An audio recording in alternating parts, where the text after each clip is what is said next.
A escuridão do observatório engolia todos os sons, exceto pelo zumbido constante dos computadores. Lydia Reed ajustou os fones de ouvido, os dedos pairando sobre o teclado gasto. A frequência estava lá, enterrada sob o ruído cósmico, uma sequência regular de pulsos, como um coração mecânico batendo a 147 anos-luz de distância. Não era natural. Não era humano. Daniel, o técnico de sistemas, se apertou ao lado dela. A tela refletia em seus óculos redondos. Isso não é um pulsar, nem interferência. Já verifiquei 3 vezes. Sua voz soava mais grave que o normal, como se o ar rarefeito da sala o sufocasse. Lydia assentiu, registrando o padrão. 33 pulsos, pausa, 33 novamente. Um número primo. Repetido, insistente. Alguém está tentando falar. Murmurou, embora a ideia parecesse absurda. Na sala adjacente, Millie analisava os dados espectrais, seus cabelos brancos presos em um coque desordenado. A modulação é complexa demais para ser aleatória. Há camadas aqui, como harmonias. Ela traçou uma linha irregular no gráfico, os olhos apertados. Estão usando matemática. E algo mais. Fora do observatório, a neve caía em flocos densos, cobrindo as montanhas que isolavam Véspera do resto do mundo. O silêncio exterior contrastava com a tensão dentro. Fazia meses que não recebiam notícias da equipe de apoio na cidade próxima, mas ninguém comentava. As prioridades haviam mudado desde que o sinal chegou. Naquela noite, enquanto Daniel ajustava os filtros de áudio, um fragmento de voz emergiu do estático. Não era humano. Não era nada que Lydia já tivesse ouvido. Uma oscilação rápida, quase musical, seguida por um padrão repetitivo de cliques. Millie gravou tudo. Suas mãos tremiam. É um código, disse horas depois. Eles estão ensinando, passo a passo. Lydia recusou-se a dormir. Decifraram os primeiros símbolos ao amanhecer, coordenadas estelares, equações de física além da compreensão. E uma imagem. Uma estrutura geométrica perfeita que parecia pulsar na tela. Daniel desviou o olhar, inquieto. Isso não é um convite. É um aviso. Millie discordou, os lábios finos curvados em um sorriso frágil. Ou uma promessa. Os dias se passaram. O sinal evoluiu. Agora continha fragmentos de linguagem. Sílabas que se repetiam em sequências hipnóticas. Lydia começou a sonhar com vozes sussurrando números, acordando com a sensação de que algo a observava. Daniel instalou câmeras extras, mas as imagens mostravam apenas sombras e o brilho pálido dos monitores. Foi Millie quem notou a mudança primeiro. Eles estão respondendo, disse, apontando para uma nova sequência no espectro. O padrão original, modificado, adaptado. Uma conversa unilateral, mas uma conversa. Lydia hesitou. Protocolos existiam para situações assim, mas ninguém ali mencionou o manual. Não quando o desconhecido oferecia respostas. Não quando o mundo lá fora parecia cada vez mais distante. Na 10ª noite, decidiram enviar uma resposta. Uma série simples de números primos, ecoando o sinal. Daniel programou a transmissão, suas mãos suando sobre as teclas. Millie segurou o amuleto de obsidiana em seu pescoço, um hábito antigo. Lydia conteve a respiração. A confirmação chegou minutos depois. Uma explosão de estática, seguida por uma única nota musical. Aguda, sustentada. E então silêncio. Ninguém dormiu naquela noite. Pela manhã, o rádio do observatório ganhou vida com uma voz humana. Uma voz que não era deles. Véspera, vocês estão aí. A estática engoliu o resto. Daniel desligou o equipamento, pálido. Millie murmurou algo sobre mitos gregos e a curiosidade de Pandora. Lydia olhou para as montanhas, agora invisíveis sob a neve. Sabia, sem dúvida, que haviam cruzado um limite.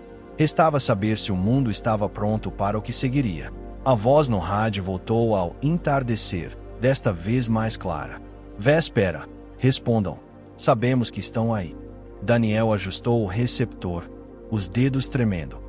É a frequência de emergência da cidade. Ele sussurrou, como se o aparelho pudesse ouvi-lo. Mas ninguém usa isso há meses.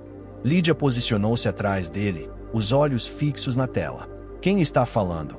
A resposta veio após uma longa estática. Doutora Reed. Se ainda estiver aí, precisamos conversar sobre o sinal. A voz era masculina, controlada, mas carregada de urgência, fazendo Millie recuar até a parede. Vocês não estão sozinhos nisso.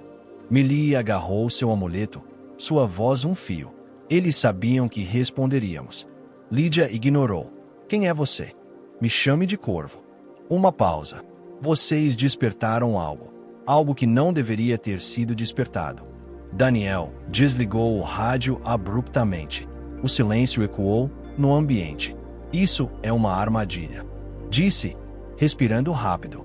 Ninguém sabe sobre o sinal, exceto quem o enviou. Completou Millie, baixinho. A neve do lado de fora transformou-se em uma tempestade, uivando como uma entidade viva. Lydia foi até a janela, observando os flocos engolirem a trilha que levava ao observatório. Eles estão aqui, murmurou. Não estão. Ninguém respondeu. Naquela noite, o sinal mudou novamente. Dessa vez, continha imagens, estruturas alienígenas enterradas sob o gelo, diagramas de naves que desafiavam as leis da física e um mapa estelar com um ponto vermelho piscante. Véspera. Daniel analisou os dados, o rosto pálido sob a luz azulada. Eles não estão tentando se comunicar. Estão nos guiando. Para onde? Perguntou Millie, mas Lydia já sabia. O mapa apontava para as montanhas ao norte, onde a neve nunca derretia, onde lendas locais falavam de uma caverna que respirava.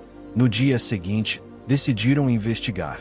Daniel preparou equipamentos de rastreamento, enquanto Millie embalava frascos vazios para amostras, seu silêncio mais eloquente que palavras.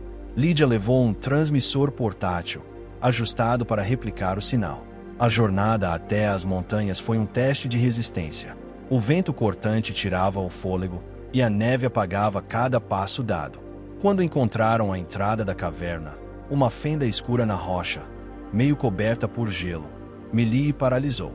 Isso não é natural, disse, apontando para veias luminosas nas paredes da caverna, pulsando em sincronia com o sinal. Dentro, o ar era denso, carregado de um zumbido baixo. Daniel acendeu uma lanterna, revelando paredes cobertas de símbolos idênticos aos do mapa estelar. É uma mensagem, murmurou, ou um aviso.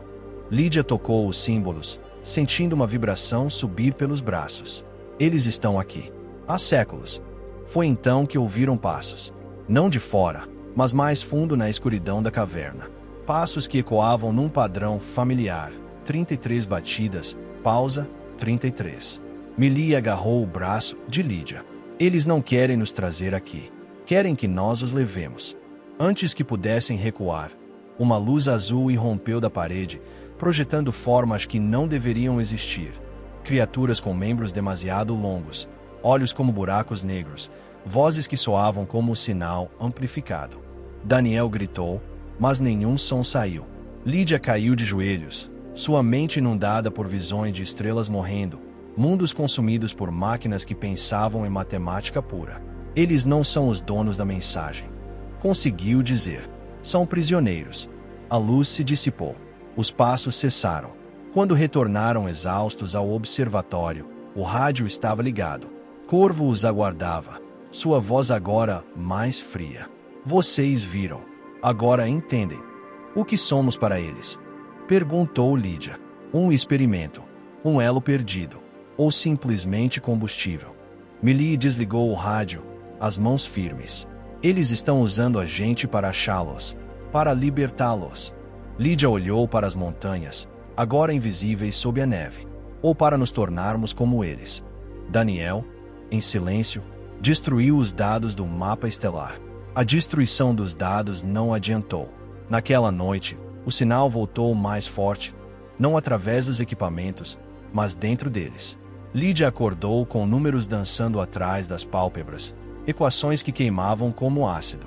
Daniel encontrou Millie no laboratório, desenhando os símbolos da caverna em folhas de papel, seus movimentos automáticos, como se algo a controlasse.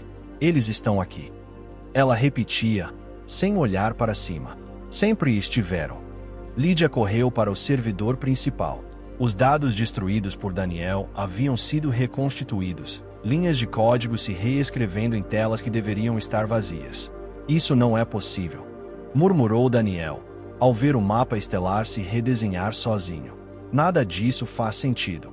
A voz de Corvo surgiu do nada, ecoando pelas paredes do observatório. Vocês não podem apagar o que já foi visto. A questão é o que vão fazer agora. Lídia encarou o vazio. Quem é você realmente? Uma pausa.